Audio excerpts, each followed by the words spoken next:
நீதானே சூப்பர், கரெக்டா ஒரு இதுன அடி. என்ன தைரியம் தான் கோவில் நகை திருடுவீங்க?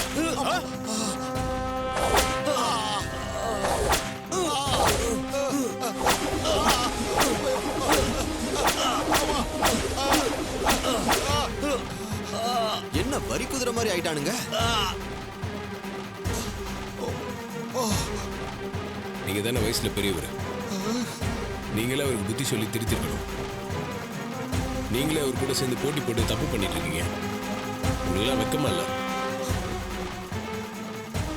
சகல, நீயும் இவங்க 2 பேரையும் அடிச்சும் சொல்லி பார்த்துட்ட, மிரட்டியும் சொல்லி பார்த்துட்ட, அன்பாவும் சொல்லி பார்த்துட்ட. ஆனா இவங்களோட அழிச்சாட்டியும் நாளுக்கு நாள் அதிகமாயிட்டே இருக்க தவிர கொஞ்சம் கூட குறைஞ்ச மாதிரியே தெரியலையேப்பா. இது பாரு மயிலே, பேசாம போயிரு. நீ எல்லாம் பேசி நான் கேட்கணும்னு எந்த அவசியம் இல்ல. ஏன் சித்தப்பு, இவ்வளவு நடந்ததுக்கு அப்புறமும் உனக்கு வாய் குறையல? இரு குறைக்கிறேன். அண்ணா அதை கொடுங்க. இந்தாக்கி தம்பி. டேய் டேய் ஐயோ ஓடி விடு வாய். அம்மா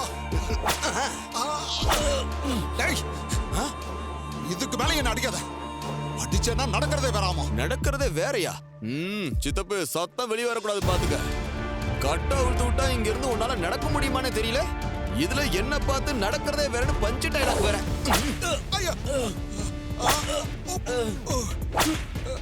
தம்பி நிறுத்துங்க போதும். இத பாரு சிவனாண்டி, நீங்க 2 பேரும் பண்ண காரியம் சாதாரண காரியம் இல்ல. கோவில் நகைகளை திருடி அதை இன்னொருத்தனுக்கு கைமாத்தி விடணும்னு நினைச்சா உங்க புத்திக்கே உங்களை ஊரை விட்டு ஒதுக்கி வைக்கணும். இத பாருங்க, உங்க 2 பேருக்கும் இதான் கடைசி வாய்ப்பு. இதுக்கப்புறமும் ஊருக்குள்ள குழப்பம் வர மாதிரி நடந்துக்கிட்டீங்க, நம்ம ஊருக்கார பயல்கள்னு கூட பார்க்காம உங்களை ஊரை விட்டே ஒதுக்கி வச்சிருவோம். அது மட்டும் இல்ல, உங்களை ஓட ஓட அடிப்போம். புரிஞ்சதா? எப்பா எல்லாரும் கிளம்புங்கப்பா, போங்க. எல்லாரும் போங்க.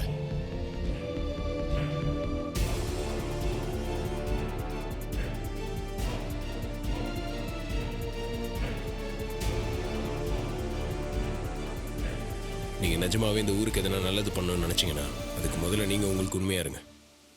சொந்த ஊர்ல இருக்கிற கோயில் நகையை திருடுறது வீரம் இல்ல, அது கேவலம். சகல, இவங்களுக்கெல்லாம் அட்வைஸ் பண்றது சுத்த வேஸ்ட்பா.